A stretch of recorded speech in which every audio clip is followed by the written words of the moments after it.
England chasing, of course, that big deficit, reaching 132 for 4 at the close. The Aussies moved on from their overnight score to 6-6-2 for 9, declared the two big Centurions gone pretty early, but on they went, and England, as you can see, still 127 runs behind. Let's start to mop up some reaction downstairs. From the Aussie camp, Josh Hazlewood.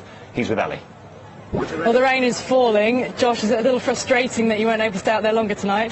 Yeah, it is a bit frustrating. That's part of cricket, though, and we would have loved 1 or 2 more wickets tonight, but yeah, unfortunately it started raining.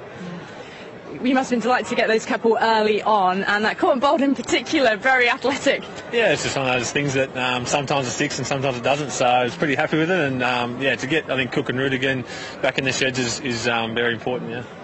What was the importance, though, of the big partnership between Steve Smith and Mitch Marsh, just keeping the England openers and the rest of the guys out in the field for that long? Yeah, that's right. There's a few heavy sets of legs in the England camp, and especially the bowlers. So yeah, it was a great partnership yesterday. Only losing the 1 wicket all day hasn't happened in quite a while for the Aussie team. So it was good to see.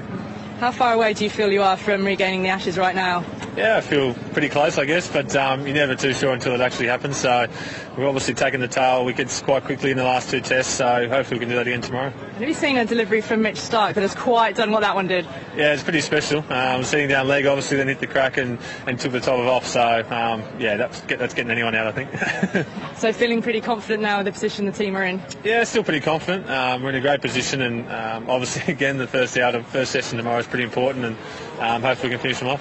And I'm sure you're hoping the rain stays away. Josh, thanks for your time. No worries, thank you. There's definitely 2 views on the rain, depending on your nationality. He's in that place that sportsmen sometimes are, where he's trying to suppress a smile.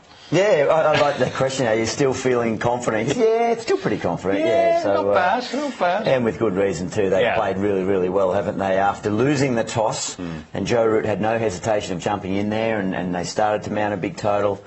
The big breakthrough of Milan in that, and then the collapse, and then obviously built that huge innings that was closed out this morning. England showed some good signs this morning, didn't they? Jimmy Anderson coming out and doing that with the ball, but they've let it all go again by losing those 4 top-order wickets. Yeah. We've spoken obviously a lot about Alistair Cook in the chat previously, well, and Joe Root for that matter, but to look at it from a bowling point of view, because there's always 2 sides to a story. They have that happy knack, the Aussie trio, as we've seen with Josh Hazlewood with those first 2 early wickets, Stoneman and Cook, and skill to go with the knack. Yeah, I mean, you mentioned England this morning, but it actually wasn't what they wanted to see. The ball starting to do a little bit more from those cracks. The cracks had just widened just a little bit from yesterday. There was no movement at all from the England seamers yesterday, and then all of a sudden Jimmy Anderson got the ball in hand, started moving it around.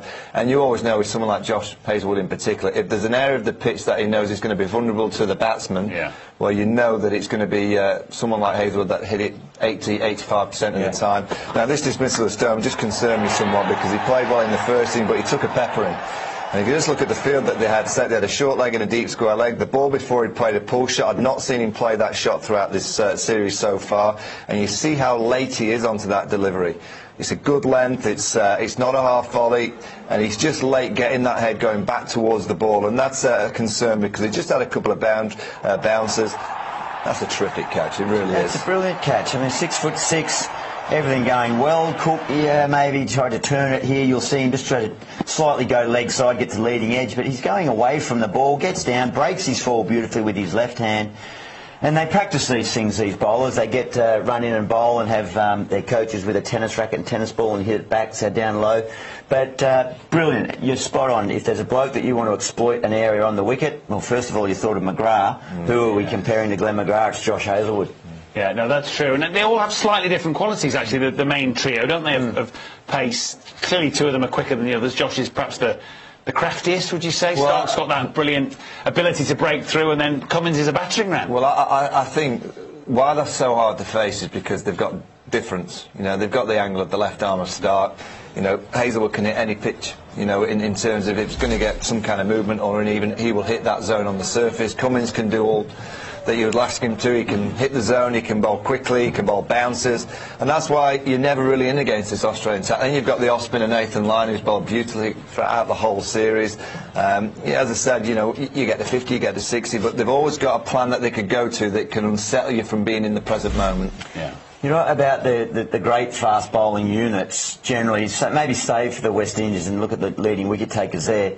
Starc, I was going to say the fast bowling units are well supported by a good spinner, and Nathan Lyon today, he had to get down to the opposite end of where he would feel he would want to have bowled. There's a breeze coming across, he would love to have got that drift, but that was the end that the quicks were operating, nestling into that ridge or that crack on a length, so he had to come to this end, the Lily Marshdown end. What's he do first ball? Floats one up and Joe Root nicks it. So, but he just knows how to have an impact. The one wicket he got in the first innings was the one that set about that big collapse. So, yes, the quicks are amazing, but they're beautifully supported by the second highest wicket taker in this series. Yeah, and not only does he take wickets, he pins you down, doesn't he? He does pin you down. Well, absolutely, yeah. I mean, that's what all four of them are doing. You know, they're causing a lot of distress with the moving ball when it gets there moving. It's obviously the bouncing ball. We've seen plenty of the short pitch stuff. Yeah. You know, pretty much throughout the whole series. And in Nathan Lyon, they've just got lobbing the ball, and every now and again he's just obviously not on the picking wickets, but he bowls a lot of dots. You know, so they can rest the seamers from the other end, and you know, you just know as a captain that once you've got that spinner that can control an innings, and you can just keep throwing the ball. Now Mitchell Marsh has joined the team this week, so he's got 4 seam bowling. I can say Mitchell Marsh didn't bowl terrifically well today, but those 3 quicks have been pretty much the difference between the two teams. Let's pluck a sliver of positive. James Vince's batting before he got so cruelly dismissed by the ball of the series. It was good. Well, the thing about Vince today is we know he can play that shot. We know he's got the ability to be able to drive through the covers. We know he's got the ability to time a cricket ball. What he brought today to the crease, what I was really impressed with it, he had the eyes, the steel in his eyes and the desperation to make sure that he got in better positions. He also defended some good balls like that one, which was on and around the off stump. You know, and I felt for him because I thought today was his moment, that he was going to go and join Milan, who got the 100 in the first innings. He was well on his way to getting a test match century by playing just pure cricket strokes. There was nothing flash about it. He just kept his shapes, and then all of a sudden you get that. Oh, we were on air, weren't we, at the time, morning?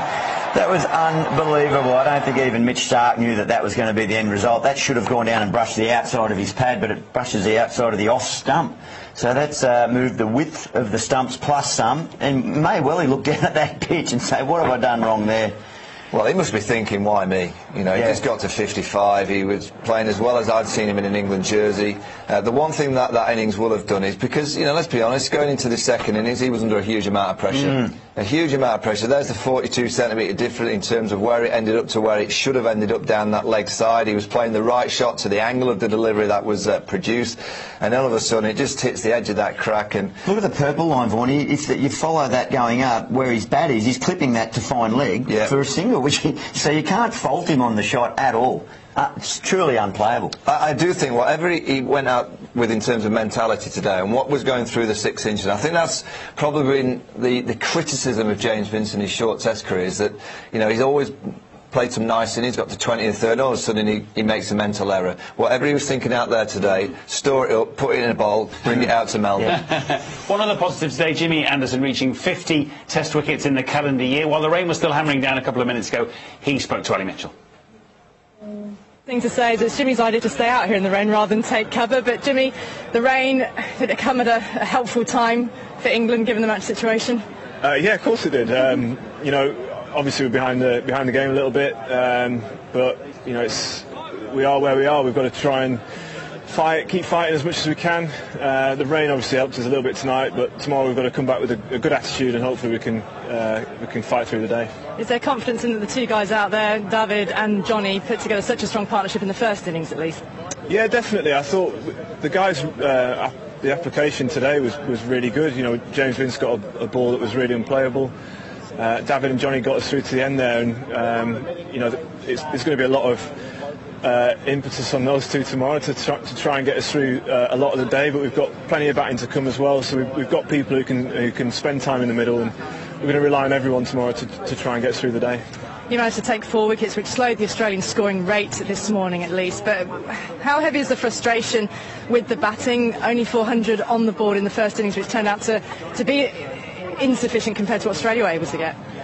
Yeah, it's frustrating. I think from the position we were in, it's been the story of the series for us so far. We got ourselves into a great position, 360 odd for 4, and to only get 400 from there is a real disappointment for us.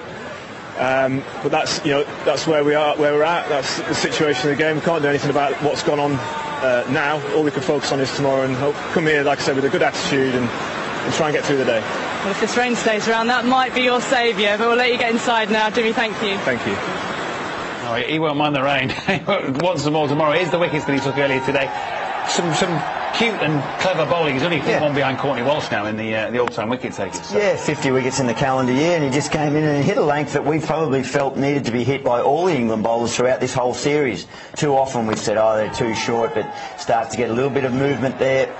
And then, as you say, picks up the 4 wickets, and everyone thought, he'll claim that one too, it's Nathan Lyon just swinging out pre-declaration, but you've got to take every wicket you can get. We all thought what a huge impact he was going to have in this series, along with Stuart Broad. And there you go, leading wicket takers in all Test matches. Look at the name above him, Courtney Walsh. At one point was way out in front, but yeah, they're quality names, and rightly he fits Varney in amongst those names. Yeah, and he'll be chasing Glenn McGrath. Yeah. Arnold Cumbley 619, that's a long way off, but Glenn McGrath 563. You feel that you're looking at McGrath being the leading wicket taker for fast bowlers in Test match history.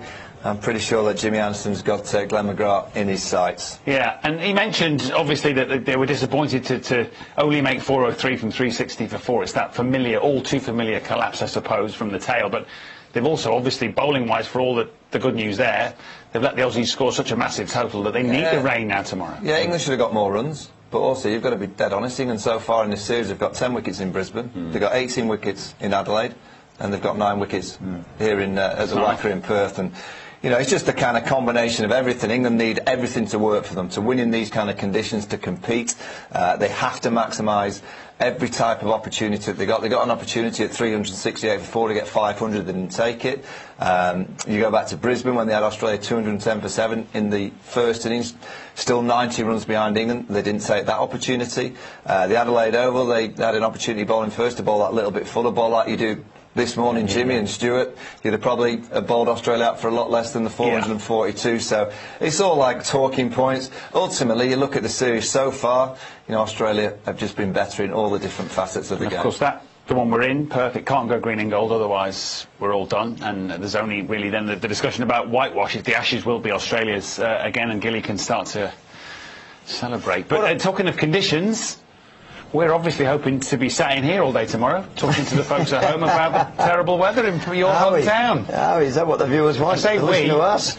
Yeah, first session there you go. There's a breakdown. Early showers. They're meant to be heavy rain overnight, but so that may drag on into the morning and then clears a little bit. I suppose the Australians will be looking and saying we just need 2 solid hours. Yeah. And they'll be feeling it at 4, as you can see there, 4 for 132.